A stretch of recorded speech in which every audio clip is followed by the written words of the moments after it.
Okay, last video of the course. It's almost over. This video is really about France in general and Louis XIV in particular. One of the things I'm sure that will strike you about the reading assignments and things for this week and the lectures as well is that there's a big focus on France. Okay, so there's a lecture on Descartes. You're reading Pascal, you're reading Tartuffe, you're reading about French history, you're reading about French art. Why all this attention to France? A couple of reasons. For one, France is becoming in the 17th century one of the main centers of gravity for cultural, artistic, and intellectual life all throughout Europe. So you've got great painters like Rubens, you've got playwrights like Moliere, you have great philosophical thinkers like Pascal and Descartes. Now, that fact, the fact of the sort of intellectual and cultural vibrancy of France during this time, is not unrelated to another fact, which is the large population of France in the 17th century. In the year 1700, there were 19 million people in France. That may not sound very impressive today, but consider this. That's twice the population of Spain at the time and 3 times the population of England. So this is a country that is experiencing real demographic growth. And partly as a result of this demographic factor, over the course of the 17th century, France becomes the most powerful nation in Europe. Previously, that title belonged to Spain, but over the course of the 17th century, France is going to supplant Spain. And really, France will remain the most powerful nation in Europe until the fall of Napoleon in 1815.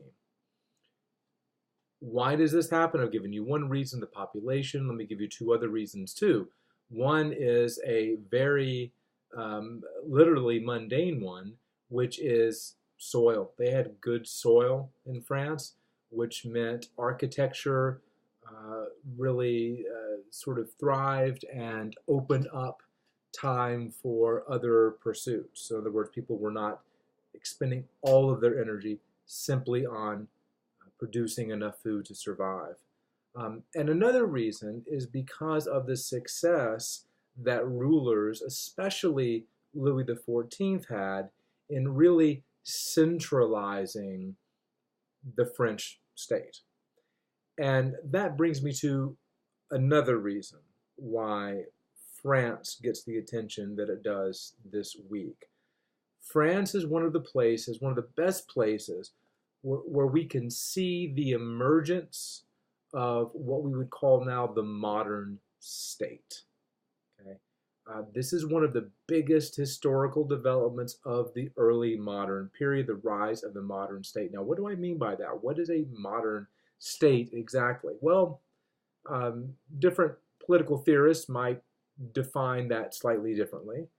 But let me just say a couple of things. The modern state is the state in which justice and power have been fused. Okay? Let me put that a slightly different way. The modern state is a state that has a monopoly over the administration of justice, the legal, what we would call the legal judicial system, and a monopoly on the use of violent force. Only state authorities are authorized to wield violent force. Okay? Now, again, if you want to understand how the modern state is different from whatever came before, consider these examples. Prior to the rise of the modern state in France, there wasn't just one national army, the French army. There were a number of sort of private armies that were more or less commanded by different noblemen. In the modern state, by contrast, war becomes exclusively or almost exclusively an activity of the state. You're a nobleman. You don't get to go raise an army and settle a score down the river. No, that's the state's function. Let me give you another example. Prior to the modern state, if you wanted to secure justice, if you wanted to sue someone or something like that, rather than going to a court that was directly accountable in some way to the king, you would go to courts that were supervised by local lords. Okay, but with the rise of the modern state, you would go to a court overseen by a representative of the king who would make sure that justice was being meted out as the king wanted it. Okay? So these are things that we take for granted today, but the modern state is the product of thousands of years of history. All right, well, this brings us to Louis XIV. I mean, Louis XIV is the absolutely dominating figure of 17th century France. He becomes king, really becomes king in 1661. He was technically king before that, but too young to rule. So he actually started to rule in 1661, died in 1715. I'll do the math for you. That is a 54-year reign. That is the longest reign of any European monarch in history. Okay? That alone makes Louis special. But as we'll see, there are other things about him worth knowing as well. So I want to just kind of bring out 4 really important features of his reign. And you'll read about these things in West in the World and to a lesser extent Art Across Time. But I want to sort of show you the forest before you start worrying about the individual trees and give you 4 major points to know about Louis's reign.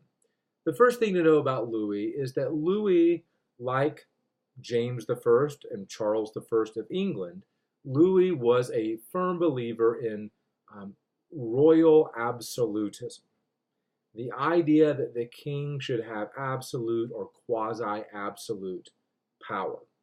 Now, as those English kings found out all too painfully, especially in the case of Charles I, there's the theory of royal absolutism, but the theory doesn't always translate into reality. But let's talk about the theory first.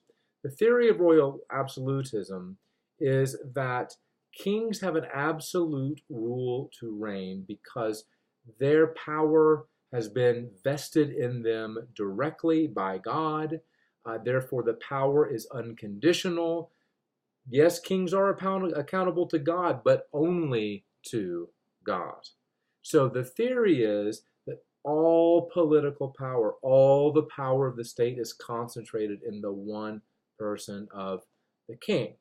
Now, it's not going to surprise you to learn that it never really quite worked out that way in practice, although in France, Louis comes much, much closer than James or Charles ever did. So let's talk a little bit about the reality of this. Yes, it is true that in the 17th century, kings, and Louis XIV particularly, commanded a high degree of loyalty and control. There was a huge amount of political authority concentrated in the figure of the king. Political power at this time was really a kind of zero-sum game. A zero-sum game is a game in which, or a situation in which, if somebody wins, if somebody gains, that means that somebody else is losing. And in the case of the kings of France during this time, they were locked in a struggle with the upper nobility. The more power the king acquired, the less the nobles had, and vice versa. And so there's going to be an ongoing struggle throughout Louis's reign. So it's not as if the nobility of France suddenly cease to have any power at all. That's not the case. But it is the case that Louis was incredibly effective at sort of acquiring a huge amount of power. Now, to be sure, Louis XIV regularly met with a trusted group of advisors. You're going to read about Colbert. He's a good example of one of his most trusted advisors. But it's still the case that Louis XIV, for all those 54 years of his reign, ruled without anything at all like Parliament in England. Okay, there was nothing like that. No representative body like that. So basically, what that means is the king makes the law, and then the king appoints people, bureaucrats, officials, to go out and execute that law and to enforce that law. Again, it's never the case that Louis's power was ever truly absolute, even if he might claim that it was absolute. There were local institutions and privileges that endured. Many nobles still had a great deal of sway, at least when it came to people who lived in their province. But again, the contrast with England, where, as we've seen, a constitutional monarchy is going to prevail at the end of the 17th century. The contrast with England is very striking here. So England and France are going to go two very different paths in the 17th century. Second feature of Louis XIV's reign, and this is something I want to hold up as a specific example of a kind of more general tendency of Louis XIV. So the second feature is religious uniformity. At the top of Louis's agenda in general was uniformity. He wanted things in his realm to be as uniform as possible.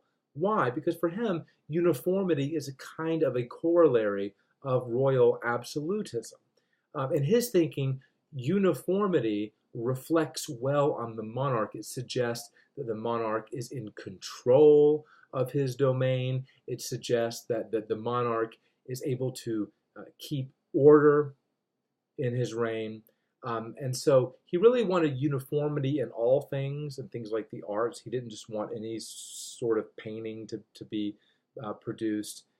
He wanted certain kinds of works of art and so on.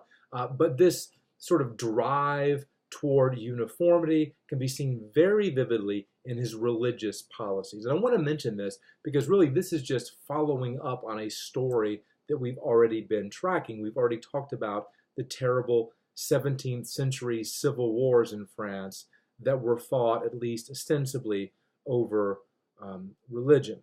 Now, there are actually two groups in the time of Louis XIV that were flies in the ointment for him, religiously speaking. One were the Jansenists. I've already talked about the Jansenists when I talked about Pascal, and indeed Louis XIV really tried to crack down on that group. But the group that I think he was most concerned about still were the Huguenots. Okay, they are still around. They're still very well represented in the aristocracy. And remember, in political terms, the aristocracy is the main political rival of Louis XIV. Now, when we last studied the Huguenots, we really kind of stopped in 1598 with the Edict of Nantes. The Edict of Nantes, enacted by King Henry IV, the former Huguenot himself. The Edict of Nantes guaranteed the Huguenots certain rights, including the right to assemble and worship as they saw fit. Relations were still quite tense between Catholics and Huguenots, but Huguenots did actually have legal status. Well, fast forward a little over 50 years later, Louis becomes king. Huguenots are still a tenacious minority. They represent about maybe 10% of the general population. But not immediately, but over time, Louis is going to start to really try to quash Huguenots altogether, to really drive them out of France. He eventually is going to revoke the Edict of Nantes. He does that in 1685. He closes Huguenot churches. He shuts down Huguenot schools. He exiles Huguenot clergy. And he says all Huguenots have to convert to Catholicism, and they cannot flee. Okay. Now, it's one thing to say that, it's another thing to actually enforce that. And as a matter of fact, something like 250,000 Huguenots are going to leave France during this time, which is kind of an economic catastrophe for France. Many of these Huguenots, by the way, end up in the New World, in what will become the United States of America. So again, we have an interesting contrast with England, whereas we've seen England by the end of the 17th century was more religiously tolerant than it was at the beginning, whereas in France, precisely the opposite is true. In France, there was more religious toleration at the beginning of the 17th century than there was at the end. The third thing that has to be said about Louis XIV is that he had a real genius for using the arts, whether it's architecture, painting, sculpture, drama. He had a genius for using the arts as propaganda, as a way of shoring up his rule, of reinforcing his ideology of royal absolutism. And of course, this can best be seen in the construction of the Versailles Palace. I would invite you to look at West in the World 398, where you can get a good sense of the shape and the scale, the sheer scale of Versailles. This is the palace that Louis builds for himself pretty early in his reign, although it's a 40-year construction project. And after he moves there, he only goes into Paris 3 more times in his life, despite the fact that Versailles is only about 11 miles away from Paris. The man hated Paris. He preferred to be at Versailles, where everything sort of revolved around him. Now, what is the point of building such, an elaborate palace, filling it with art and all that? Is this just self-indulgence? Well, maybe, but there's also a lot of political calculation involved as well. He wanted to use Versailles as a way of promoting his ideology of royal absolutism. So, for instance, you're going to read about this in Art Across Time. He fills the gardens and the palace of Versailles with images of the sun and images of Apollo. And of course, the sun and Apollo are supposed to be seen as really symbols for Louis himself, who was known as the Sun King. And all of this sort of suggests that Louis is almost this sort of quasi-divine figure. Of course, again, this goes along very nicely with the idea of the divine right of kingship. And then this is going to have a psychological effect, right? On the people who wander the grounds and look around Versailles, they're going to be deeply impressed by these images. And then you've got, really lavish spaces like the Hall of Mirrors. You're going to look at that in Art Across Time. Just the sheer expense of the materials that were involved to make that. It was meant to overawe people, right? You bring a noble or you bring foreign diplomats into the Hall of Mirrors, and the immediate impression they're going to get is Louis is not a guy you want to mess with, because anybody who can have such resources at his disposal is a very serious person indeed. Now, one of the main reasons for the sheer scale of Versailles is that he wanted to be able to house thousands of people. Now, this is not necessarily because he believed very strongly in hospitality. No, remember, he's in a competitive relationship with the French nobility. So what he wants to do is sort of draw the French nobility to Versailles, because maybe they have a petition that they want the king to entertain, and he wants to keep them there for a while. And he wants to expose them to all of these images that sort of enhance his royal aura. And he wants them to be in a place where everything revolves around the king's daily routine, just as the entire universe revolves around the sun. So it was a way of kind of undercutting the power of the nobility who, of course, if they're there at Versailles, cannot be back in the provinces throwing their weight around. So everything was very carefully calculated and calibrated to reinforce his rule. The very last thing I want to say about Louis XIV is that, and you'll read about this in West in the World in somewhat sort of mind-numbing detail, he had a very aggressive foreign policy. Let's not mince words. He was a warmonger. Now, part of this is just because he's a product of his times. If you're a king in the 17th century, you wage war. That's just kind of what you do. That's how you gain glory. That's how you burnish your reputation and so on. So it's not as if he's sort of unique in this, but even by 17th century standards, he was quite aggressive. Now, certainly from his point of view, from Louis's point of view, there was a defensive element here. He really wanted to secure the borders of France, and what made him really nervous was the fact that France was sandwiched between two Habsburg kingdoms, Spain and Austria. And so he really wanted to sort of cut the Habsburgs down in size a bit, just so they don't get any ideas about chipping away at his territory. So at least that would be the most charitable explanation for why he sort of went on the offensive as many times as he did. One thing is sure, and that is that he didn't get much out of these wars. So look at the map on page 402 in West in the World, and you'll see there's a couple of territories sort of in orange. Those are the territories that he gained.